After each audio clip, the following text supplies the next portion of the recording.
What have I learned in 80 days? Welcome everyone to my YouTube channel content playlist. I believe every channel needs a mantra. So for now, our mantra is that we come to this channel as a work in progress where we learn to love ourselves through the mirror in which we love our content. I like it.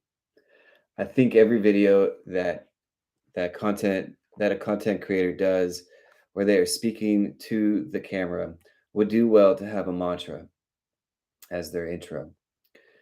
So shout out to Crypto Mason for the idea. Now back to my channel.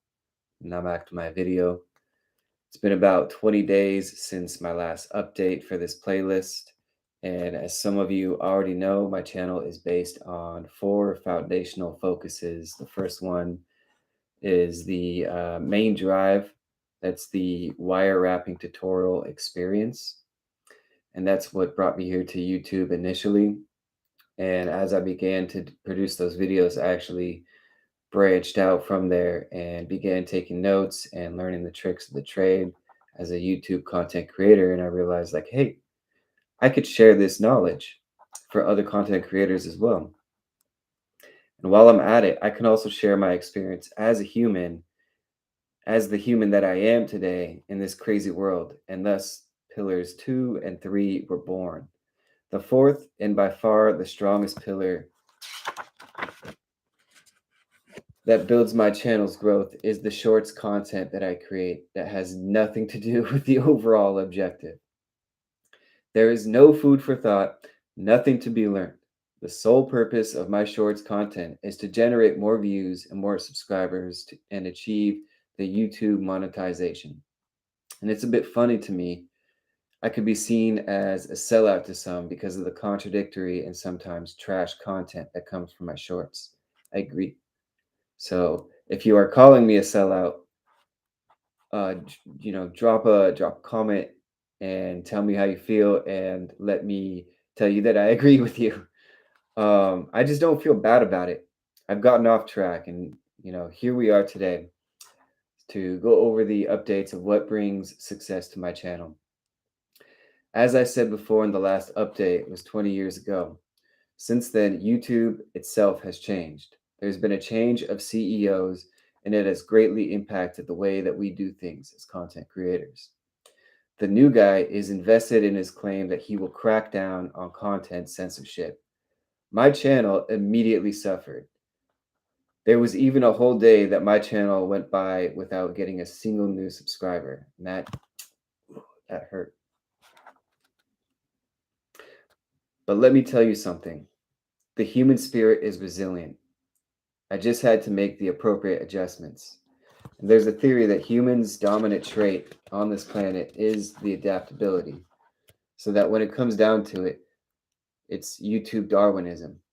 The best tool a content creator can have is one that cannot be taught.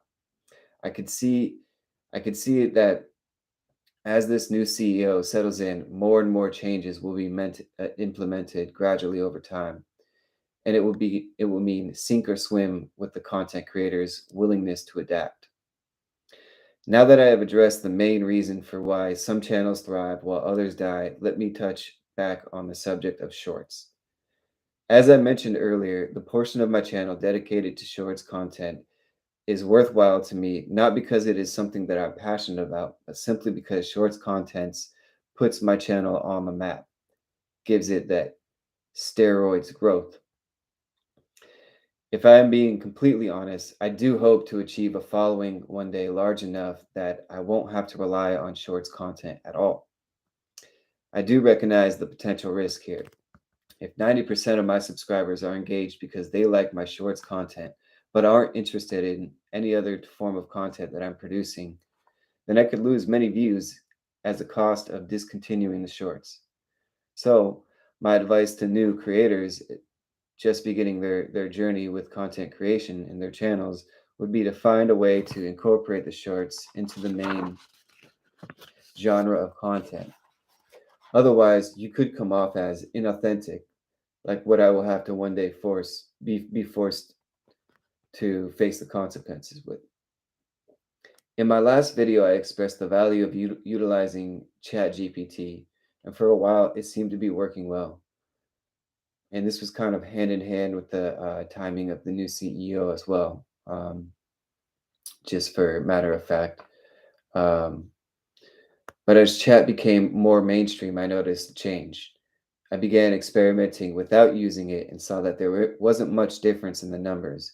If my shorts had a chat generated title, tag, hashtags, and description, there was not a significant enough difference between that way or coming up with my own title and just putting on 3 hashtags and leaving it at that.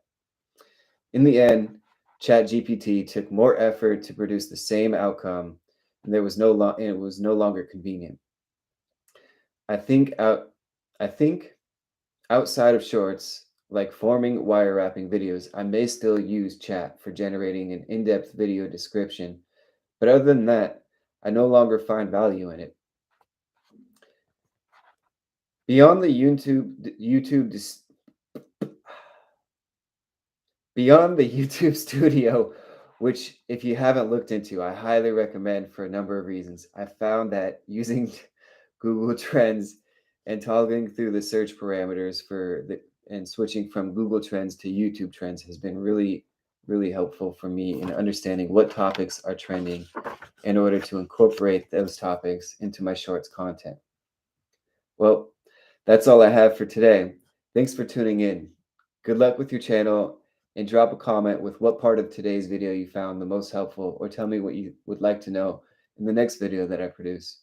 I'd like to get at least one video out every week consistently, and I want your help in telling me what subjects I should cover. Peace.